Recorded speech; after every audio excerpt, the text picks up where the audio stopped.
Good evening and welcome to another episode of the Perceptive Podcast here on Game Wisdom, where is in the art and science of games. I am Josh Bycer and we have a great cast lineup for you this week. Unfortunately, I am recovering from a bit of a cold at the moment, which is kind of messing with my voice, but hopefully it will not interfere too much with this cast.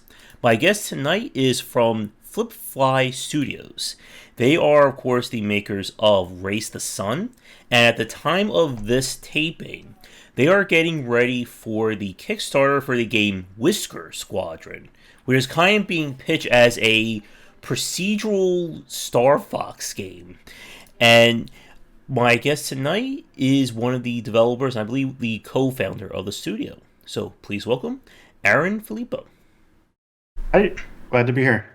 It is great to talk to you, Aaron. I know we were just having a discussion before the cast that I spoke with Flippfly, this was like 4 or 5 years ago, I think, for Race the Sun, and we can't remember if I Yeah, did with you or your brother.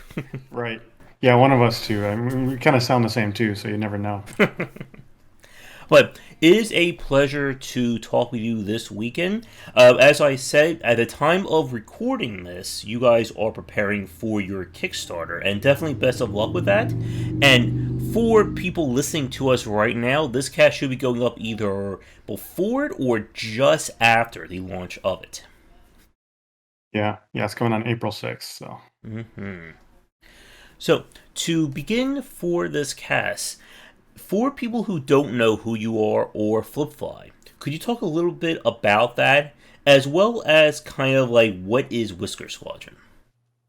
Sure, yeah. So Flippfly is a company I started with my brother Forrest, I guess probably almost 10 years ago now. Made Race the Sun and Evergarden, and Whisker Squadron is our latest project. I'm kind of heading that up. Forrest has moved on to his own new indie game company. And so it's me and a few contractors, and we just brought on another part-time programmer this week. So it's myself and my collaborator Sean Campbell is kind of heading up creative direction and level design. Jin Lee doing character art, uh, concepts. Chao Wong is doing music, and then Chris Atkins just came on to help with code. Great. And besides my brief description, for people listening, what is Whisker Squadron going to be about? Yeah, so I mean, you described it as like a procedural Star Fox. I think that's fair. I think one struggle I have is Star Fox is definitely one of our inspirations, and it's obvious when you look at the footage. It's like a forward moving kind of rail shooter style game, with ships, piloted by animal characters. hmm So it has a lot in common with Star Fox, but it's also drawing a lot from Race the Sun in terms of the controls and things like the multiplier mechanic and procedural generated worlds. And we're pushing it in new directions, just kind of where it leads us, I guess. So, we've kind of pulled from FTL and Slay the Spire and just those games with elements of like tactical choice that you make along the way. So, it's hmm gonna feel fresh. So yeah, I hesitate to just like use Star Fox in my description of the game, but I don't have to for people to know that's kind of like a strong inspiration too. And I was following you on Twitter at the time when you were first talking about, and please correct me if I'm wrong, but did Whisker Squadron kind of like start as kind of like a joke? You're showing like footage of like ideas to people. Like, how did the concept begin? Yeah, a lot of my game projects start that way, where it's just either a one day a little prototype or experiment or something like that, and I've kind of wanted to go back to Race the Sun since we made it and just try something that was a little bit more combat focused anyway. Just hmm Star Fox being one of my favorite games as a kid and stuff like that. It's like, oh, let's just lean into that. So the concept was just, what if I made a Star Fox like prototype using the Race the Sun engine? And I think I said something like, if I can get 200 retweets on this, I'll spend a week on it or something like that, and then kind of just spiraled up from there because the reaction was pretty great. Yeah. I know from some of your previous works that Flipfly is like is very big on kind of getting like community reactions and kind of testing your various ideas. Yeah, we actually had a whole section of our website where people could vote on prototypes at one time, and we had a whole prototype showdown. And a couple of years ago, we launched a Patreon, and we were just making like small games every month. It's been useful to varying degrees, but I've generally been the type of developer that just puts things out there and gauges people's reaction before I invest too much in it. Yeah. And I think you did something similar to that with Evergarden, right? Yeah, Evergarden was a Ludum Dare game jam game that I made back in probably 2012 or so. Yeah, yep. So with Whisker Squadron, I guess, as you said, this was kind of like built off of the original framework of Race the Sun.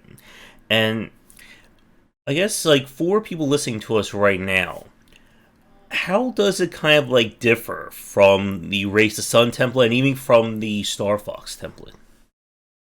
Yeah, so I mean, Race the Sun was really just like an endless racing game. You're flying into the sunset, and it was thematically, it was a game where you're like a solar powered craft racing into the sunset and trying not to die, staying out of the shadows. So obviously that element of this game is gone. What it has in common with that game is the procedural world creation. So it's kind of like a combination of like handcrafted chunks of world that are randomized and stuck together and stuff. Um, and it also has in common just like the smooth flight feel that I think we were kind of known for with Race of Sun.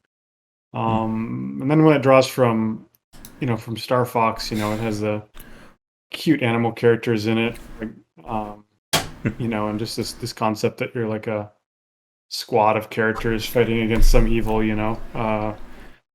Structurally, it plays out in a way that's a bit similar to Starfox in that you play through a series of levels with bosses at the end, but it's more dynamic than a Starfox would be. So you'll encounter different worlds along the way and have choices at every turn about which one to take.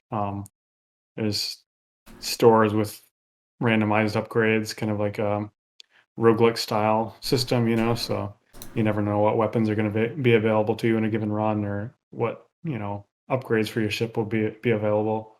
And we're still experimenting with a bunch of other features that kind of depart even more, like a split screen co-op mode, and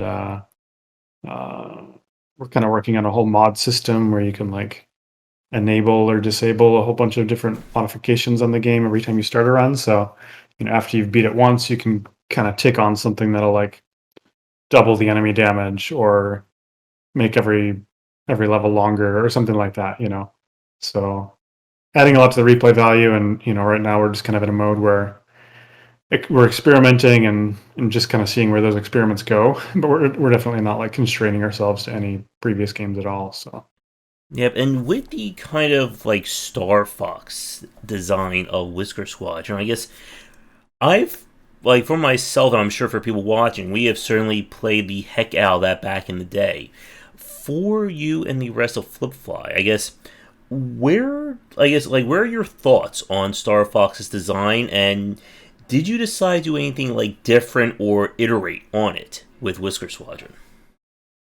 yeah, Star Fox, for one thing, wasn't a procedurally generated game at all. So every time you play it, assuming you choose the same path, it's like you're going to see the same enemies every single time. I loved the original Star Fox for the Super NES. Was probably like the most influential game on me ever.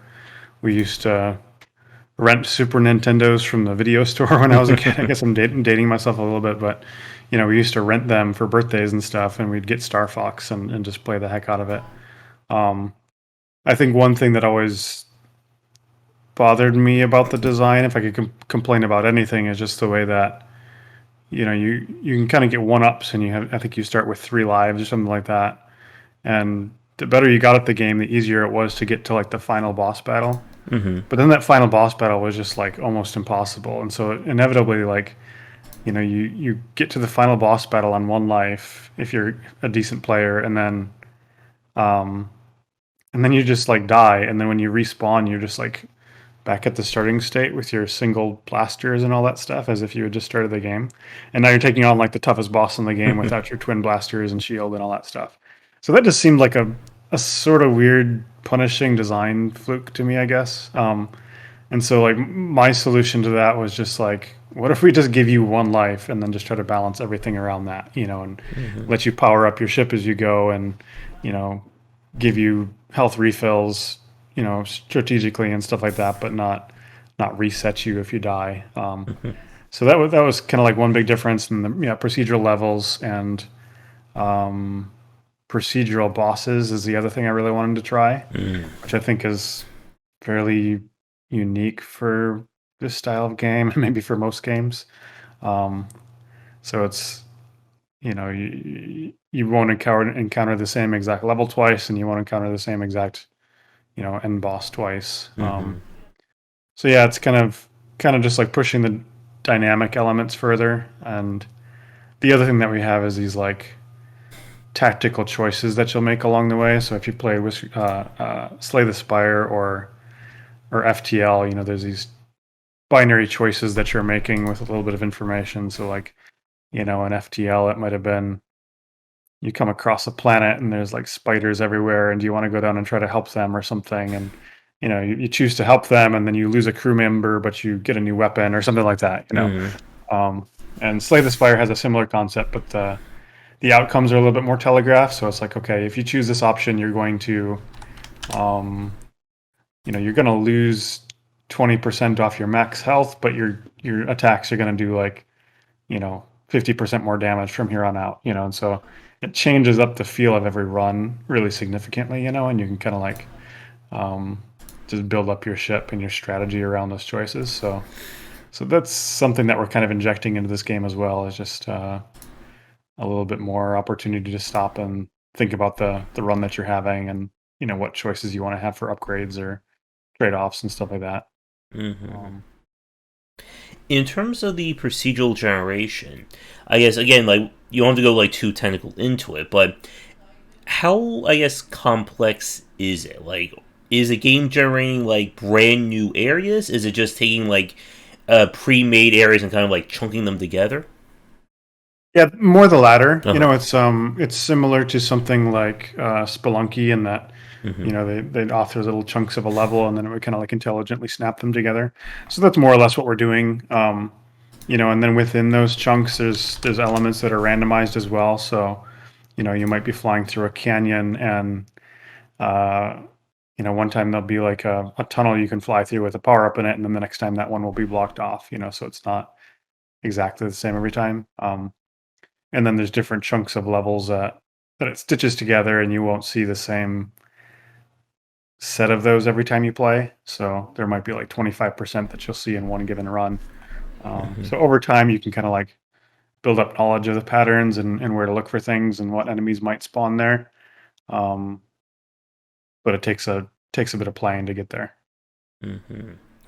And how are you handling the procedurally generation in terms of boss battles? Yeah, so I think with the bosses, it's still a work in progress, but they're the basic concept is that there's kind of like a basic airframe that's just like a sort of blob, and it has its little flight pattern or movement pattern, and then we attach various things to it randomly, and then those attachments have their own attachments, and some of them will like shoot missiles at you, and some of them drop cubes on the ground that you have to dodge. So the attachments kind of define the shape and behavior of the thing to some degree. And so again, it's like you'll learn to recognize the parts of the bosses. So it's like, okay, Mm-hmm. this guy has a shell that opens up and drops out missiles, so I know how to deal with that part. Mm-hmm. Um, but sometimes it just comes up with a really brutally difficult combination, and sometimes it's not so hard. Um, and then, yeah, we're still kind of like working on variations on that whole idea too. So, some of these bosses might be flying, and some might be a giant tank type thing, or a worm creature that dives in and out of the ground, or something along those lines. So Mm-hmm. that's still definitely a work in progress though. In terms of kind of like the difficulty you're aiming for with Whisker Squadron, I played. I think this was either the previous festival or the festival before that, like the demo that was up, and Mhm. definitely got some pain, I guess, handed to me getting through it. So, I guess with the more complete version, what kind of skill level are you aiming for? Yeah, it's tough because like on one hand we want the game to be accessible, Mm-hmm. um, and on the other hand the structure of it is very much like a roguelike, and Mm-hmm. that I think what makes those games interesting is that you don't just pick up the controller and beat it the first time you play. Mm-hmm. Um, and so we're trying to find that sweet spot of like making sure everybody can find a difficulty level that is fun for them, but without you know more players who are more adept at this type of game, just like beating it the first try. So, and the other thing that we're doing is we're adding a kind of um, ridiculous array of like difficulty modifiers that you can turn on and off. So you might still have a selection of easy, medium, and hard or something like that, but that will just really map to a set of switches that you can see right in the menu, where it's like, okay, easy has health drops after every region and standard enemy damage or something like that. And then medium might have no health drops, but the enemies do this, same amount of damage. And then difficult might be like no health drops and enemies do twice as much damage. And you start with, half the health or something like that.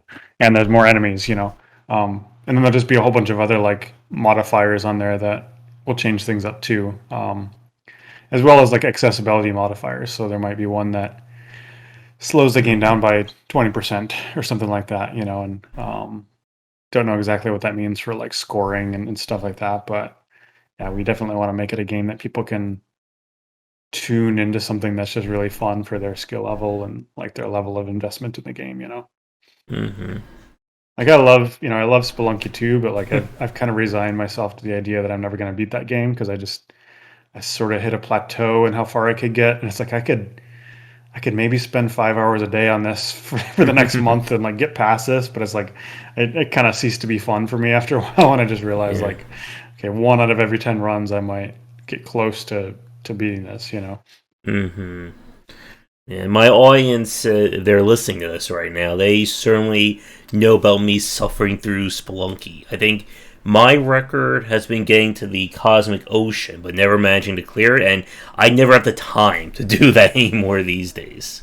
Yeah, yep, yeah. I think I've gotten through the jungle. What's the one after the jungle? The underwater Yeah, area. the thing after Olmec, either water or the Egyptian temple. Yeah, and I've done the Egyptian temple once and died in the first level, and I think I got to the water Mm-hmm. world, and I think I got to the third level in there one time, but I've never managed to get beyond that. So there's just some games I'm just not that adept at. I think the thing is like there's just a certain level of perfection that game demands in terms of Mm-hmm. like patience and stuff, and I'm just not a patient player, so I have a really hard time just like paying close attention for that long to a game. Mm-hmm. Um, and it's Yeah. not the type of game that forgives that type of gameplay style. Mm-hmm.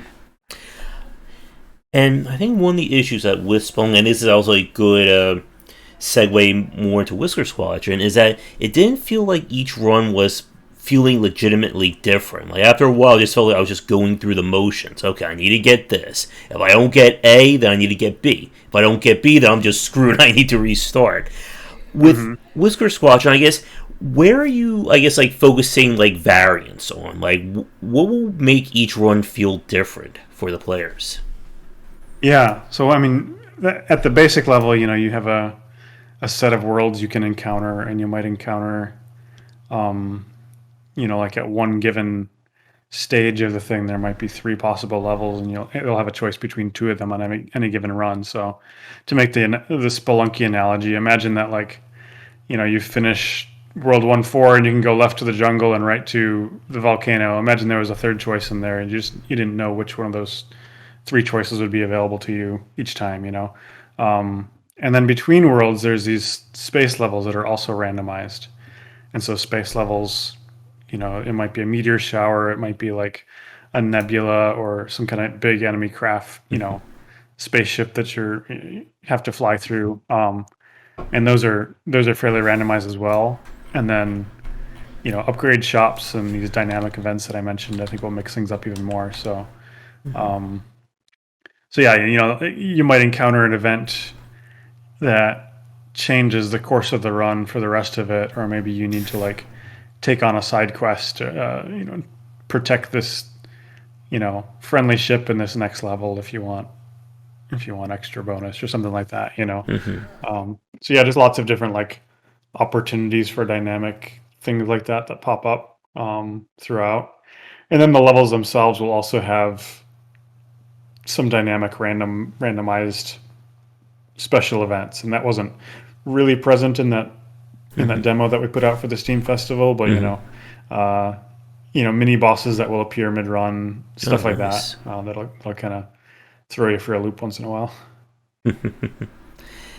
And that kind of like discussion about like having like the mini event and things gonna pop up, it really is like interesting to me how much I've been seeing like in the small scale, like this idea of roguelike shmups or roguelike bullet hell style games in like the last 3-4 years. Stuff like Monolith, Whisker Squadron. I always forget this last one. I think it was like Project Starship X. And it's interesting to me about how developers are really trying to apply roguelike elements to these different genres. It's something that I spoke about in my third book on roguelike design, which for those of you listening, I think that should either be out or really, really close by the time this goes up. And what I want to ask you about, Aaron, is in terms of kind of like the roguelike elements for Whisker Squadron, I guess, what was kind of like your approach or your thought process as to what you wanted to add or not add to the game? Mm-hmm. Yeah, that's a good question. I think, when I started with the prototype, I was going back and forth between doing a endless mode like Race the Sun was, or more of a mission structure. So that was kind of like one decision I had to make. And then, I mentioned earlier just whether to give you multiple lives unless you restart the level if you died, or just give you one life. I kind of liked the idea of you having one life, and hits weren't devastating, but it could kind of wear you down over time. So that was just a natural progression, not so much like, okay, is it going to be a roguelike or not? More just like, is it a permadeath game or not? And then the randomized upgrades. I think that's just something that you mentioned. All these different genres are kind of adapting those roguelike elements, and I think it's kind of like leveling in RPGs. It's just there's something satisfying about that number going up. And each one is a little bit harder to earn than the one before it. Like there's a reason that's just present across so many different genres. I think not knowing what's going to happen in a given run, and then over time adapting to these various patterns in play, and learning to roll with the punches with different upgrade options, and having those upgrade options kind of play off each other or play off the level options that you have. That stuff is just really compelling mechanically to me. So I think it was just more or less that, like what just seems like it could be a good fit for this, more than the roguelike word, I guess. I know some people take issue with using that word in a game where you're like a ship flying through space, but yeah. Oh, yes. And we also have a roguelike versus roguelite conversation if you want. Yeah, and then, and that's a loaded word too, because like to some people, it seems like roguelite means, well, it has some roguelike elements, but it's not really a roguelike. And then to other people, it means, well, it's a roguelike, except you can like level up, there's like this meta system that levels up over time, so you can like get better by leveling up, and not just raw display of skill or whatever. So yeah, that's, I don't know, labels are hard. Oh, yes. And one thing I want to ask you about with regards to, actually two questions regarding kind of like variance and replayability. The first one is, from the demo, I saw that you have different pilots that have like different specials and things like that. Mhm. Are you planning on having like more pilots or like I guess quote unquote different builds that you can play in Whisker Squadron? Yeah, yeah. So each pilot has, their own secondary attack. So Olivia has lock-on missiles, and Ross has a giant shockwave bomb. The third character is one we haven't gone into detail yet, but he'll have a different attack as well. I think we're going to have two more pilots at launch that you can unlock, and then beyond that, I'm not sure. And Mm-hmm. then we'll have ship customization. Not so much gameplay, but visual stuff, and then as you play each run, you're kind of like outfitting your ship. So Mm-hmm. you might have a choice of, do I want to increase my turning acceleration or my firing rate? And so you can kind of lean into one thing or the other. And then beyond that, I'm not sure about customizing more. Mm-hmm. And I think the other thing we're going to do is each character will kind of have their own passive effect on the team as well. So like if you have Olivia on your team, for instance, like stores might all be 10% cheaper because she's a good negotiator or something like that. Mm-hmm. So you might want to choose one character as your wingmate, over another one too. All right. And then the other question I really want to ask you, you mentioned, of course, earlier being inspired by games like Slay the Spire, and one of the things that they did that I thought was very interesting was having kind of like this progressive difficulty that every time you win, you get to ascend, and the ascension unlocks, a harder version. Are you like thinking about anything along those lines for Whisker Squadron? Um, Nothing to announce yet. We do Mm-hmm. want to think about like interesting things to do beyond just beating the game once, or for the first time, So like whether that's more mods that you can unlock, So it's like, okay, you beat the game once, and now try turning it on with levels that are twice as long or something like that. Um, but we're also thinking about like Easter eggs and alternate paths and stuff like that a bit too. Mm-hmm. I'm trying to think if there's anything else design related to touch on. And if not, we'll talk a little bit more about the Kickstarter. So, any topics regarding the design or development of Whisker Squadron that we haven't touched on yet?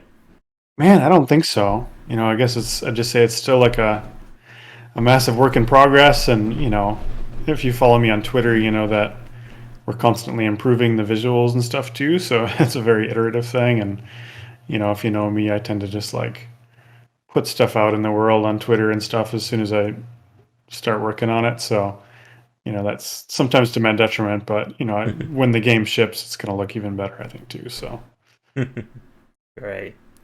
I guess one, I guess like somewhat of a design related question of the art of the game. I guess how would you settle on like the overall art style for Whisker Squadron? yeah, that's been kind of an iterative thing. We started with the same tool and code base as Race of Sun, and so that kind of puts some limitations on how we build the art. So basically, all the objects that you see in the game, other than the player ship and maybe some missiles and a few other small objects, is all the rest of the world is built with this tool that's just kind of constructing things out of primitives. So you've got some cubes and spheres and octagons. Cool. If I cut out there for a second, Yeah, a little bit. my screen keeps going off. So yeah, everything in the game is built with cubes and things like that, and so it really can't do high poly art at all. And so it's just intentionally low poly, and I my tastes tend to be more abstract and very simple. And Sean is my design collaborator. He tends to be a little bit more detailed, and so we've kind of gone back and forth a little bit, and I'm just kind of letting him lead the way on that at this point because he's just been really good at taking things to interesting places. So yeah, I don't know that we have like an overall philosophy there. It's just it's low poly, but we want it to look modern as well. Yeah, I think Mm-hmm. my inspiration is very much Starfox. Like visually was Starfox for the Super NES. And this is going to be like heresy for Starfox fans, but like I've played Starfox 64 and I don't like it as much as the original Super NES for a few reasons, but like one of the main things I don't like about it is just it was like the era in games when we just figured out that we could do texture mapping, but we didn't have like the memory to have real good textures, and so it was just like low res blurry textures on everything, and I think it showed with Starfox. It kind of looked muddy, and with Starfox for the Super NES, it was like very clean, and I think it still kind of holds up to this day. Other than running at 10 frames a second and having a really short draw distance, like I think it looks really cool.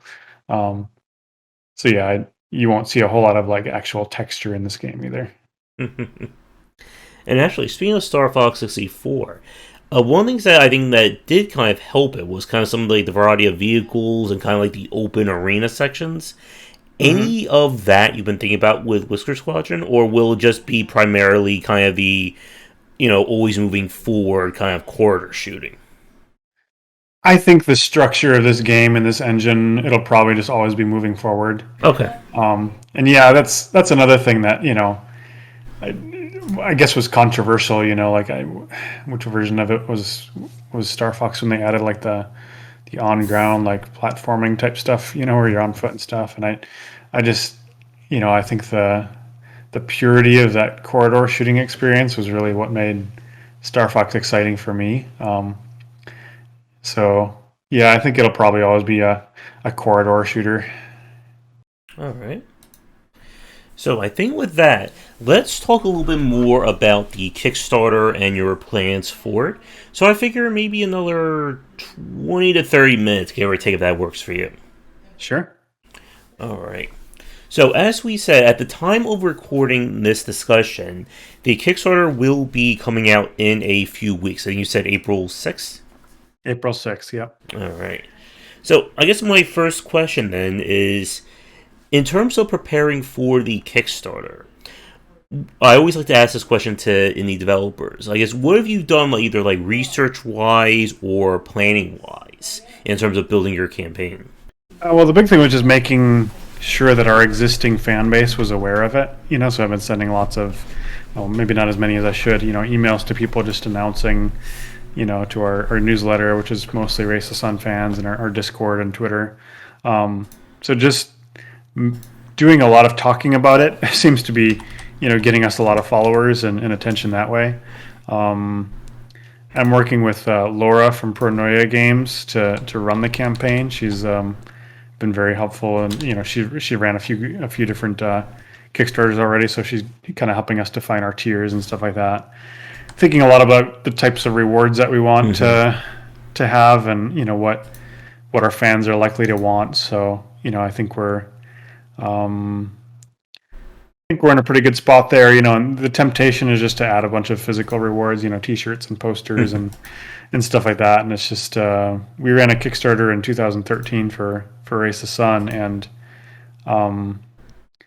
that was a struggle for us as such a small team, because it's like, we got a bunch of T-shirts shipped to us, and then we're just like mailing them out all over the country and ourselves, and that was it was time consuming, and it was expensive, and it just like eats into our development time and eats into our profits, and so trying to avoid a lot of physical rewards, but we might have a few things, but we're gonna have some fun stuff. I think we're looking at one reward tier where you can like put your own pet in the game as their own playable character, so you can like send us a photo and we'll add it to the game. Another tier where you can get a few copies of the game for friends. We might have playable credits like we had in Race the Sun. That was pretty fun, to seeing your name in the sky fly past, and then I think we'll have some like Kickstarter exclusive ship customization items as well. Nice. Are you planning on doing anything in terms of personalization in the game generally for the ships? Yeah, I think we'll probably give you an array of options to choose between. I'm not sure how far we'll take that in terms of letting you make your own decals or stuff like that, but that could be pretty cool. We're still pretty early on that stuff, though. All right. Now, with a game like this, and just with like procedural generation in general, there certainly is a lot of room for additional content, things you can add down the line. Have you given any thoughts to stretch goals and things like that that you would like to add to the game? Yeah, for sure. We're thinking about, one thing we're thinking about is split screen co-op. That's kind of one of those things where we're on the edge of like, okay, we can probably do that, and I think it would be really fun, but we should probably give ourselves a couple extra months to do that if we need to, So I could see that happening, if we get funded at a higher amount. We're also talking about the level editor that we're using to build the game, which is, an extension of the one that we use for Race of Sun. Mm-hmm. And with Race of Sun, we had workshop support on Steam, and we had a level design contest at one point, and so that was like a moderate success for us with that game. And I think that if people can make their own levels and entire campaigns as a mod, that would be pretty awesome. So, but again, it's like the tools are a little rough around the edges, and we'd have to add a bunch of user interface to make that work and stuff. So, kind of considering it, but it might end up being a stretch goal. So yeah, those are the two that I can think of, and then more ship customization. Um, Kind of thinking about like director's cut type features where we've got lots of like prototype levels and stuff that we've made that we might be able to kind of package up and make part of the game as well. Um, yeah, thinking about that type of stuff for stretch goals. All right. And I guess with the campaign itself, as you said, you did a Kickstarter for Race of Sun back in 2013. For developers listening, any like useful lessons or tips in terms of going from doing that Kickstarter then to doing a Whisker Squadron now? For developers, Yeah. like people considering running a Kickstarter, I think the big thing, it's tough because like we had I think 1,100 people that backed us back then, and probably like half of them were people who were friends or people who followed us, or talked to us on Twitter and stuff like that. So, um, getting all those people on board, can be tricky, but that's kind of the big thing, and just taking advantage of like the audience that you already have, if it's not your first Kickstarter, I think is a big thing. Um, yeah, and for me, it's also probably having less physical rewards and maybe more digital rewards. And the other thing we're going to do is like send out a survey a couple of weeks ahead of the Kickstarter and just ask our fans to let us know like what they think of various reward possibilities, and then we'll kind of know like what we should put more effort into, or how to arrange the tiers and stuff like that. So yeah, really just learning to listen and plan more. I think we're gonna be in a much better position with this just because we're gonna know what our stretch goals are, what our kind of community goals are along the way, and probably have all of our updates mapped out. So it's a much more well thought out Kickstarter than we did the last time around. Mm-hmm. And that kind of challenge of figuring out what you want to offer people, I think, is always a tough point. Especially, again, with the number of stretch goals that some developers will have. Because we've Mm-hmm. seen developers who either they don't do anything and then kind of the momentum stutters or stalls, or they overpromise and then all of a sudden, the game's development scope, doubles or triples. Yeah, yeah, and that totally happened with Race of Sun. We got a little bit desperate about 2/3 of the way through, and we were like less than half funded, Mm-hmm. and we started thinking about other features that we could add. One of the things that we came up with was this like kind of wacky asynchronous cooperative mode where it's like you would play a run, and then you kind of pass the baton to a friend, and then they would play a run, and then they'd pass it back to you or a third person, and then it would kind of like add up the scores of all these people. And it was innovative, and it was interesting, and it sounded fun, but we hadn't actually built any kind of prototype for it, so we didn't really know if it would work or not. Um, and we got it in the game, and we spent probably 2 months working on that after the Kickstarter. Um, and it just wasn't fun. It was like it turns out that when you play Race of Sun, you kind of have to play for a few minutes to just get in that flow where you're actually playing it well.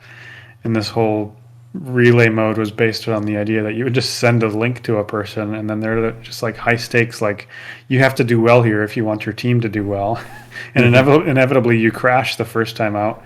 And so I think we did promise that feature, we developed it, and then we could see on the back end like how many of these replay or relay games got finished, and it was like less than 100 in total or something like that. So it was like it wasn't worth having in there, and we actually ended up taking it out before we launched the thing on Steam, just because it was like so not fun and so much like effort just maintaining the whole thing, So yeah, we're gonna try to be more careful with that kind of stuff this time around, and make sure we do at least some level of prototyping and experimenting before we overcommit to things. Yeah. And at some point, it's like, I don't know, I don't think you always have to have a stretch goal active either. It's like, okay, if we've funded the game and then some, like it's gravy now. Like we'll pay our people better or whatever, Mm-hmm. Yeah, I mean, again, it's always a very tough thing when you're trying to come up with something cool and interesting, and then you realize that the amount of people who actually played it is not exactly the amount of work that went into it. Right. Yep. I'm trying to think with the Kickstarter. And I guess anything regarding the Kickstarter that we didn't really touch on yet? Yeah, I don't know. Not that I can think of. It's we're going to launch on April 6th. I think we covered that. What we might do for rewards. It'll be a 30-day campaign. You can expect tons of updates from us. We'll probably unlock things as we go. Yeah, I think that's about it. All right. Yes, one question I always like to ask developers, especially when it comes to taking a game or something you've been developing and go to Kickstarter. What was the decision to put the game on at this state for a Kickstarter campaign? Because again, we've seen developers do all kinds of things. They'll rush an early prototype. Some will wait until the game's like 80 to 9% finished before trying to get their remaining funding. I guess what led to you and the rest of Flippfly deciding now to go to Kickstarter? Yeah, that's a good question. I think it was always like our plan B, to be honest. So like we had put up a Kickstarter page all the way back in August, I think. Just as like a coming soon page without really talking about it that much. We said, hey, wish list the game and also follow this Kickstarter page. And the thinking that I had through most of that time was like, I want to pitch the game for funding, through other means, so that I don't have to run a crowdfunding campaign, because that's just a month of full-time work or more, And then we pitched it around and didn't get a lot of interest initially, and so we kind of just kept looking at the bank account and was like, okay, we've got to do something here. It's either we're going to have to slow down development, or somebody's got to volunteer to pitch to fund this thing, or we're going to have to run a Kickstarter. And eventually I just realized like we just got to commit to it. It's like we're going to need the funding, and I think it's a good way to like raise the profile of the game as well. Mm-hmm. And then the ironic thing about that is like we announced a Kickstarter 2 weeks ago as of today, or 2.5 weeks ago. And I've had 3 publishers reach out since then, just based on like the buzz happening around the Kickstarter announcement. So, So yeah, it's an interesting thing. But for me, it was like, I think we've probably spent, I don't know, 100. I don't know. I hesitate to throw a number out there, but like we've spent, the better part of a year's development with 2 of us, mostly full time, and another artist, on the game. So it's like this is more or less like the second half of development. But also, like, we still have residual income from Race of Sun and our other projects that are, probably going to fund half of us along the way there too. So, just ongoing company funds, and then all that money that we spent up front. I think when all is said and done, the Kickstarter will probably be maybe like 10% or 20% of the total funding for the game. Mm-hmm. But it'll still be important to get us over that finish line, though. Yeah. When did you start preparing, like actually like sit down and start coming up with the Kickstarter campaign? A couple weeks ago. Okay. Yeah, it's we're trying to be more prepared this time around. So, we announced it we announced the date a month out, and that's basically when we started, getting in detail on what the tiers were going to be, and rewards, and uh, what the stretch goals might be and stuff like that. So yeah. And I guess any other thoughts regarding kind of like the roguelike or the procedural generation that you came up with for Whisker Squadron? Because one of the things I've been looking at, especially with my third book, was the challenge of making good procedural generation work. Yeah, I think there's two. Let's see. The two big kind of problems I'm aware of from my personal experience is like, I think, I don't remember, was this Liz, I don't remember who came up with this term, but like the 10,000 bowls of oatmeal problem, where it's like you can throw a bunch of stuff together randomly and it's technically like completely unique each time, but that doesn't mean that any two bowls of oatmeal look actually different from one another. So that was our initial pass at procedural generation with Race the Sun, was like, let's model like 30 different types of buildings and then randomly scatter them through the world. And I was like, that doesn't really look that interesting. It's like, well, maybe we can group them by type and then scatter those types, and then each region kind of has its own look. And it was like, well, now each region is just like even more limited, and you get a little bit of variety, but it doesn't like improve that. And it wasn't until we realized like we can just model a little section of the game and just think about a more specific space that serves a particular purpose, and then randomize those together. And that was really like the magic formula for us, and I think that's the thing that you see in a lot of different types of games. I guess the two major types of procedural generation I see that stand out to me are like that, where it's like, okay, it's a room or a part of a room that's kind of like stitched together, or and then those things are kind of like randomly combined with some meta goal, or there's like the naturalistic thing where it's like it's a terrain and it's we're going to run an aging algorithm that kind of carves out rivers and caves and stuff like that on it, make it look like actual mountains and stuff. So yeah, it's an interesting problem, and I wouldn't consider myself like an expert at procedural generation at all. I'd like to, at some point, I'd love to spend 6 months just like doing experiments on that kind of stuff. Yeah, I think one thing that's interesting, as you were saying, is that there is a difference between the procedural generation of the actual level design itself, where things are going to be placed, as well as like what kind of like backgrounds the game will use, and trying to decide how to make everything look pretty. And I think that's one area where a lot of new developers tend to struggle with. And I've seen developers on Twitter like bring this point up, that for a lot of people, they think procedural generation will, it will magically create all the content their game will ever need. They'll never have to make anything handmade ever again. But right. It is really the complete opposite. Yeah, and it's like I wouldn't think of procedural generation as like a time saver. It's more like it enables things that wouldn't have been possible with other systems, And for Race of Sun, that was absolutely true, because it was like, it was an endless game, and you can go, as long as you can not crash, you can keep playing, and then you can go in every, forward and left and right endlessly. So, so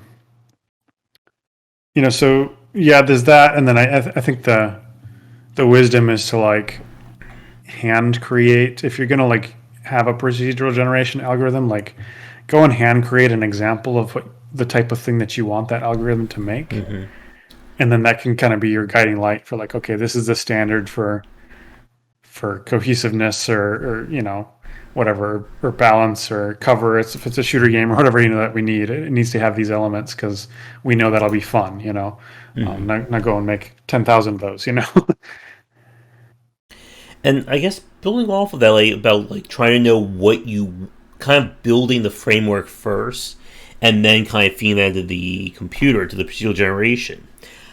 Any like other insights about the procedural generated boss or procedural generated boss design? Because as you said earlier, it's going to be kind of like taking these various parts, mixing and matching to create the boss designs. How did you kind of like settle on that kind of framework?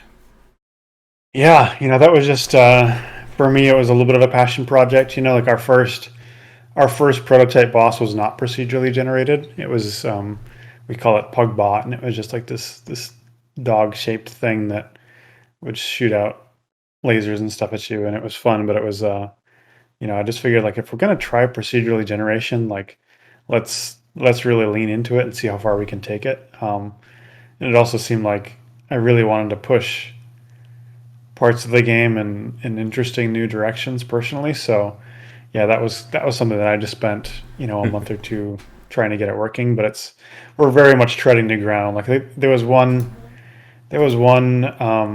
game a couple people have pointed out to me, and I can't remember what it's called now, but it's like this Japanese top-down um, bullet hell shooter, and it has procedurally generated bosses, but it's very simple. There's like Hmm.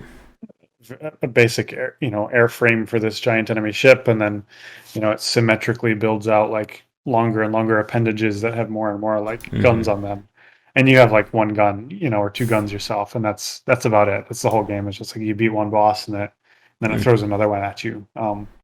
And so we're doing this in 3D and also trying to make it interesting across like you know different randomized loadouts that you might have, and different characters that you're playing, with their own special abilities and stuff like that. And I think it's just it's a challenge because it's like, again, if you encounter one boss and he has a laser blaster on his left side and a wall generator on the other side, that's not going to feel meaningfully different from a boss that has a wall generator on the left side and a laser on the right side. So just adding enough variety where it feels like something different is happening every time is interesting, and then trying to make something that looks kind of visually cohesive was a big challenge as well. I kind of gave up on that at some point, to be honest. I think I'm just leaning into it. It's a big weird, you know, if you imagine like what a machine learning algorithm would how it would build a robot that was trying to kill the enemy or something. This is what it would come up with. Hmm. Um, so imagine they've got some AI that's building these things, and it's not very good at making it look pretty, but it gets the job done. So Hmm. uh, yeah, so there's lots of challenges there. People will have to judge whether it's successful or not when they play it. I'm sure we'll be tweaking that until the game is done. And I guess continue along the lines of kind of like shmup and shoom up design. Any thoughts on like did you play like any other like recent shmups or some of the more challenging ones as you were working on Whisker Squadron? I haven't. That's not a genre that Hmm. I'm really played a whole lot. I think I've got a lot of different gaming interests, but yeah, shmups are not a genre that I'm real familiar with personally. Hmm. Um, yeah, and I think Starfox was always more of a, I don't know, it was more about, I don't want to say tactical shooting, but just like maybe more like series of intense one-on-one fights between you and an enemy, or you and a couple enemies, more than just like walls of Hmm. incoming missiles. Hmm. Yeah, and it's kind of interesting. I don't think I would describe Star Fox as like bullet hell, or even at like the same levels of shmup as we saw with stuff like R Type, or even like the like cave shooters, which are like considered some like the highest and most difficult of like the bullet hell design. Hmm. Yeah. All right, I'm trying to think if there is anything else. Like I said, for those of you listening, I'm still recovering from this cold, which is like kind of making it hard to like talk and think design at the same time. I guess Yeah. Yeah. for you, Aaron, anything else, like anything at all regarding Whisker Squadron that we haven't touched on yet that you would like to bring up? Yeah, I don't think so. I'm really proud of what the team is making so far. I think it's gonna be fresh. I would just say like don't if you love Star Fox, you're gonna love this game too. But don't assume that it's just like a clone or just an homage. Like we're definitely trying to take things in new and interesting directions here. Hmm. Um, and also it's going to be a challenging game, so just come in expecting that. It's all about that roguelike feel, I guess. All right. So I guess for right now, like we've said, the Kickstarter should be up either just before this cast goes up or shortly after. So definitely, I want to give you and the rest of Flippfly the best of luck for the Kickstarter campaign. Thanks. Yeah. And one question I always like to ask developers: do you have any thoughts on what your next project may be after Whisker Squadron, or is it still way too early to tell? Um, I have some pretty good ideas. I was prototyping a fishing game actually last spring, just before Whisker Squadron.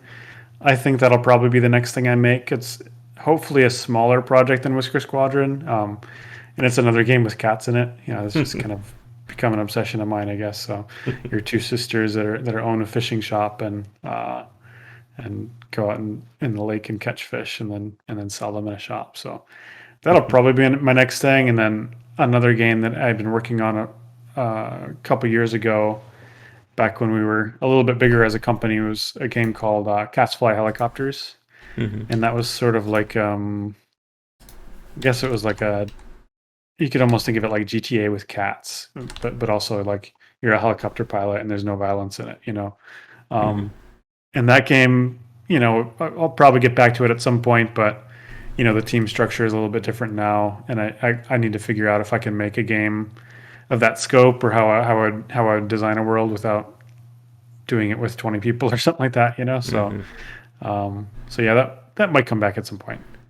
All right. Unfortunately, as somebody who is allergic to cats, I can't join you on your obsession with cats. Not for everybody, for sure. And I was just saying about with fishing, there's this game, Intergalactic Fishing, that at some point I need to get back to and check out. It's kind of like procedural generated fishing in like alien lakes, which was, I thought, really fun. But wow. Never had the time to really get into it. That sounds crazy. All right, but I think with that, we can wrap things up for tonight. And again, Aaron, if you are free in the future, hopefully after a successful Kickstarter campaign, we can certainly have you back on. Maybe we can find the time we can do this live and have an audience here to ask us some questions as well. Yeah, that sounds fun. Love to do it. All right. So, with that said, my final question for you is: do you have anything you'd like to say to the fans, or any final thoughts to end this cast on with? Well, just thanks for supporting us. Race the Sun wouldn't have happened without our fans and people that believed in us from the beginning. Even before we had made anything. So I definitely support our community a lot. Yeah. All right. Well, that definitely sounds great, Aaron. And again, thank you so much for coming on. And ideally, when this cast goes up, you'll have a successful Kickstarter either before this or shortly after. Yeah, cool. I look forward to it, and I really appreciate the chance to talk to you. All right. So, for those of you listening to us right now, we will be ending this week's Perceptive Podcast. As always, if you are new listening, be sure to check out our Discord and Patreon. That should be in the video description for those of you watching this on YouTube. And if you are a developer working on an upcoming game, interested in talking game design, or a teacher who's looking at game design as well and would like to come on for a future cast, please reach out. We are always looking for guests for recorded or live talks. Other than that, come back for daily discussions on game design here and on game wisdom, where is in the art and science of games. And if you're interested in my books, be sure to check out the Game Design Deep Dive series, available where most books are sold. Thank you again for watching or listening to this episode. Come back for daily discussions on game design here and on game wisdom, where is in the art and science of games. Until next time, take care.